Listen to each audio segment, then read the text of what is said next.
好，我是阿力。我们今天呢，首先来聊一聊最近大陆网络上炒得非常火热的一个词汇，叫躺平。那么，我想结合一下我自身的一些经历，跟大家分享一下我的观点。那么，节目里面我会告诉你，躺平的最高境界是什么。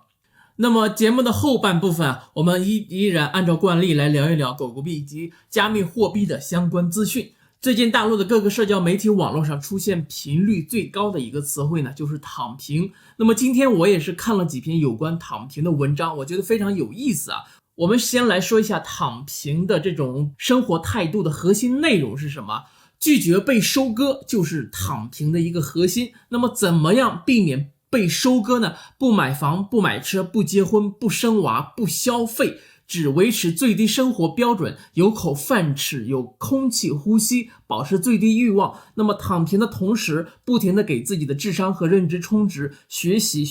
再学习，等待机会的出现。那么以上呢，就是躺平主义的一种核心的内容啊。那么我惊奇的发现呢，躺平它并不是币圈的专用的词汇，而是变成了一种新时代的生活态度。而且呢，这个态度呢，看起来呢，表面上看起来是非常颓废的，但是背后透露出来的是一种对现实的绝望。那么我作为比当代青年朋友啊年长几岁的老哥啊，那么其实我是深深的理解这种绝望的，而且躺平这种生活态度，在我年轻的时候，在我刚刚大学毕业的时候也是经历过的啊。那么我之前跟大家讲过，我是农村出来的苦孩子，那么我爸妈能将我送进大学的校门已经是竭尽了全力，所以等我大学毕业，而且还是去了全中国最贵的上海去工作的时候啊，他们说我们帮不了你了，那么接下来你要自己看着办吧。那么虽然几十年前的上海各个方面的压力啊，房子啊，各个方面的压力呢，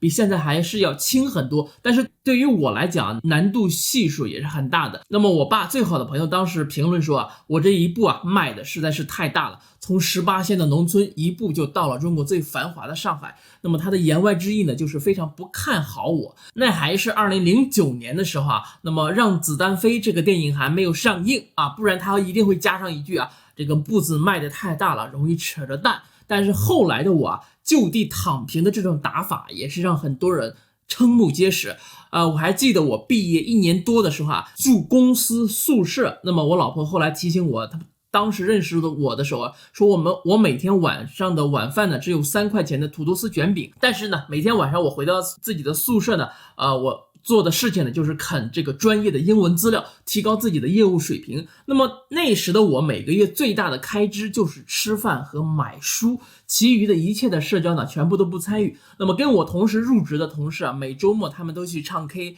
吃好吃的东西，而且呢，他们喜欢叫我一起去啊。那么我一直都是有一个理由啊，就是我没有钱啊，因为我确实是没有钱。后来呢，大家也不叫我了，但是我这种躺平的生活让我在上海落足2年之后啊，就攒够了买房子的首付款，并且呢顺利赶上公司的绿色通道，办了上海的户口。4年之后跳槽到了我最喜欢的这个外企，6年之后有机会来到美国工作。那么这一切的一切都是我当初躺平的生活态度所带来的福利。那么现在回想起来，当初喜欢社交的同事啊，还依然在原来的国企里面浑水摸鱼，过着小富即安的另一种形式的躺平。那么我觉得吧，与其这个后半生躺平啊，不如年轻的时候早点躺平。我一直以来都是有一个理念，就是人生其实它是一场马拉松，最开始的时候你落后啊，并不可怕，可怕的是后半程的落后。那么只要你在不断的给自己充电，而不是给资本家充当韭菜，那么你的人生还是有希望的，还是有可能跑赢这个马拉松比赛。那么这几天关于躺平这个话题，其实争吵的非常的激烈，主流媒体呢纷纷的都熬制出一碗一碗的毒鸡汤端给你，告诉你躺平是非常可耻的。可是大家看看我之前躺平的这个经历，没有什么可耻的，对吧？那么我今天在朋友圈转发了躺平的一篇文章，那么狗狗币教主也转发了。并加了一句说 all in 狗子，然后躺平。那么我的观点是all in 是有一点太冒险啊，因为我还是比较保守一点。但是呢，你可以用一部分资金去搏一下狗狗币，对吧？那么因为你平时的生活的状态呢，就是已经是最低需求、最低欲望了。那么节省下来的钱，你在短时间之内如果无法干一票大的话，那么为什么不去买狗狗币呢？那么当然了，大家在躺平的这个同时，并不是说日常生活就无所事事了，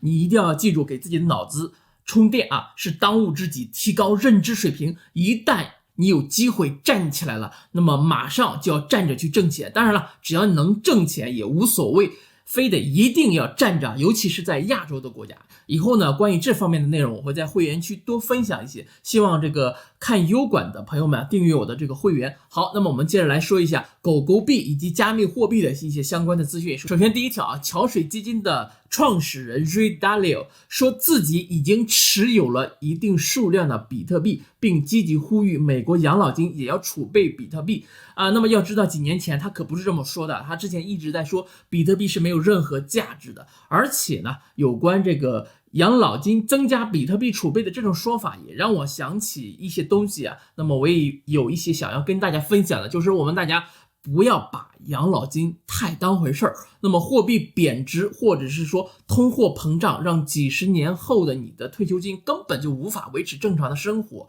那么你只有在一定的年龄攒够要退休的钱，或者是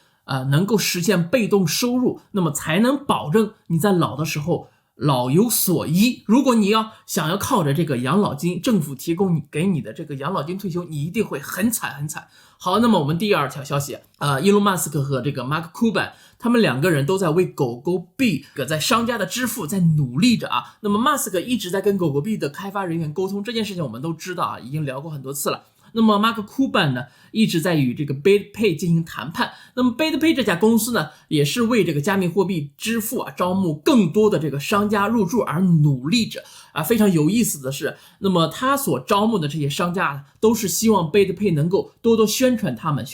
已经支持狗狗币支付了，那么以此支持狗狗币支付来拉动浏览量，拉动这个流量，这也是非常有意思的事情。BitPay 的首席营销官他说很快，那么狗狗币就成我们这个物质的货币啊，就是他说成为一种现实，因为它在我们这个网络中以最快的速度攀升，非常具有实用性啊。那么确确实实啊，他们也出现了数千笔的狗狗币交易的这种事实。营销官他还说，他这个狗币确实具有实用性啊，那么它也具有比特币和以太坊没有的优势。那么狗狗币的费用非常的低啊，当你将强大的社区以低费用结合起来的时候，这是一个非常美好的一件事情啊。那么他继续说，我预计它会继续增长，而且这种效用啊，这种效率会变得更大。那么这就是这个 BitPay 这家公司它的首席的营销官所叙述的所说的有关狗狗币的一种这个前景的看法。那么按照这个总的交易量来计算呢，那么狗狗币呢目前是排第4种的加密货币啊，